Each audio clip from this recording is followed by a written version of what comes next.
ओ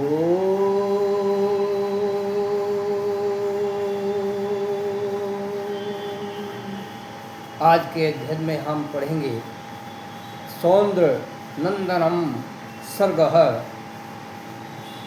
इसमें कहा है अथ स्मृति कवाटेन अर्पिताये इंद्र वयम सर्वम भोजने भवमात्राज्यो ध्यानाय मानाय च। स्मृति जागरूकता रूपी किवाड़ में से इंद्रिय रूपी द्वारों को बंद करके अर्थात इंद्रियों को वश में करके ध्यान और आरोग्य के लिए भोजन की समुचित मात्रा जानो, अर्थात मित भोजन करो, क्योंकि अति भोजन व अल्प भोजन ये दोनों ही आरोग्य व ध्यान साधना में बाधक होते हैं। क्योंकि कल पिछले अध्ययन में हमने आपको बताया प्रयास किया था कि भोजन की मात्रा कितनी हो उसके बारे में चर्चा हुई थी। अब और आगे बढ़ेंगे कि प्राणापानौ निग्रहाति ग्लानि निद्रे प्रियच्छति क्रतो हातरथमाहारो विहन्ति च प्राक्रमम्। यदि अधिक भोजन किया जाए तो वह प्राण व अपान की गति को बाधित करता है, आलस्य और नींद लाता है तथा पराक्रम उद्यमशीलता को नष्ट कर देता है। योग साधना में प्राणायाम का अभ्यास बहुत आवश्यक है, क्योंकि इससे तन मन के विकार नष्ट हो जाते हैं। रजोगुण तमोगुण की प्रवृत्तियाँ क्षीण हो जाती हैं, सात्विकता बढ़ जाती है, मन एकाग्र होने लगता है और धारणा ध्यान की योग्यता स्वतः ही आ जाती है। प्रस्तुत पद्य में स्पष्ट रूप से कहा है कि अति भोजन से प्राण अपान की गति बाधित हो जाती है। अतः प्राणायाम की साधना करने के लिए आहार का संयम करना अति आवश्यक है। इसीलिए गीता में भी कहा है कि अपरे निहाताहाराः प्राणान् प्राणेषु जुह्वति सर्वे अप्येते यज्ञविदो यज्ञक्षपित कल्मषा। अर्थात आहार का नियंत्रण रखने वाले व्यक्ति प्राणयज्ञ प्राणायाम साधना से तन मन के विकारों को नष्ट कर देते हैं। इसलिए प्राणायाम करने वालों को नियमित भोजन में अपने आप को बहुत ही सावधानी पूर्वक भोजन करना, अति भोजन नहीं करना, अल्प मात्रा में भी भोजन नहीं करना, क्योंकि अल्प मात्रा में करेंगे तो शरीर में कमजोरी आएगी, अधिक मात्रा में करेंगे तो आलस आदि मेरी बढ़ेगी।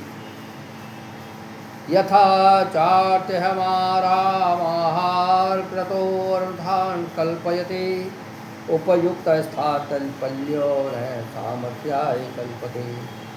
जिस प्रकार अधिक भोजन करने से अनर्थ होता है, उसी प्रकार अत्यल्प भोजन से भी शक्ति नहीं मिलती। दुर्बलता के कारण व्यक्ति कर्तव्य करने में असमर्थ हो जाता है। अतः अत्यल्प भोजन भी नहीं करना चाहिए।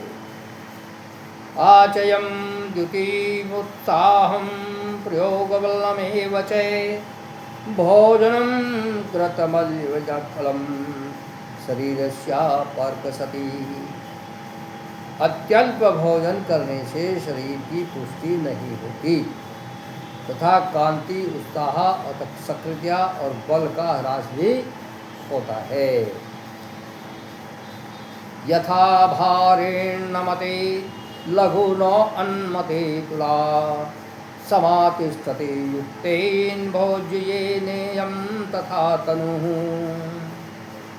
जैसे अधिक भार से तुला झुकती है, हल्के भार से उठ जाती है और उचित भार से समान रहती है, उसी प्रकार अधिक अल्प व्यय एवं युक्त मित आहार से शरीर क्रमशः भारी, क्षीण और स्वस्थ बनता है।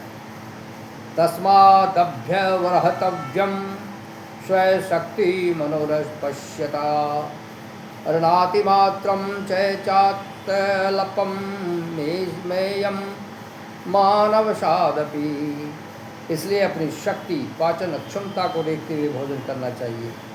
हठपूर्वक न अधिक बहुत अधिक और न ही बहुत कम। सुधा के अनुसार मित मात्रा माया और अर्थात न कम न अधिक भोजन करना ही मिताहार कहलाता है।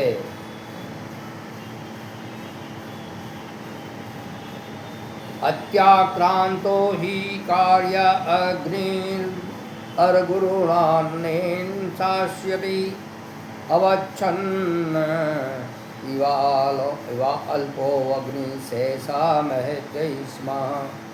शरीर की पाचन अग्नि अति भोजन के भार से दबकर ऐसे ही शांत हो जाती है जैसे थोड़ी आग सहसा बहुत अधिक ईंधन डालने से बुझ जाती है।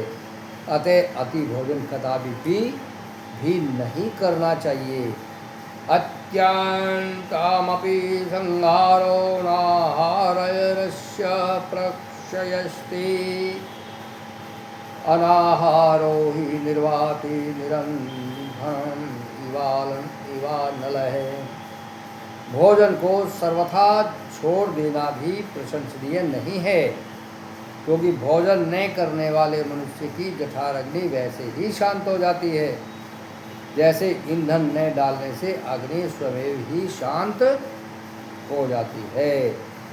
यस्मान्नास्ति अर्विनाराहत सर्वप्राणभृता स्त्री तस्मादुष्यति नाहारो विकल्पो अत्र तु वार्यते। क्योंकि भोजन के बिना कोई भी प्राणी जीवित नहीं रह सकता, इसलिए भोजन में दोष नहीं है, किंतु भोजन की आसक्ति अर्थात रस विरोध में निषिद्ध है। बुद्ध का वचन है कि जीवाहार शक्ति से ग्रस्त व्यक्ति निर्यण्यासी निरकागामी हो जाता है। वह नरक कहीं अन्यत्र नहीं, यही है। जिह्वालोलुपता से अपथ्याहार करने वाले नानाविध भयंकर रोगों से पीड़ित होकर यही नारकीय दुख भोगते दिखाई देते हैं। यह बहुत बड़ा सत्य है कि जहाँ जहाँ रोग की गहन पीड़ा दिखती है वहाँ निश्चित रूप से उसके पीछे रसाक्ति का ही कारण होती है। यह चिर परीक्षित कटु सत्य है।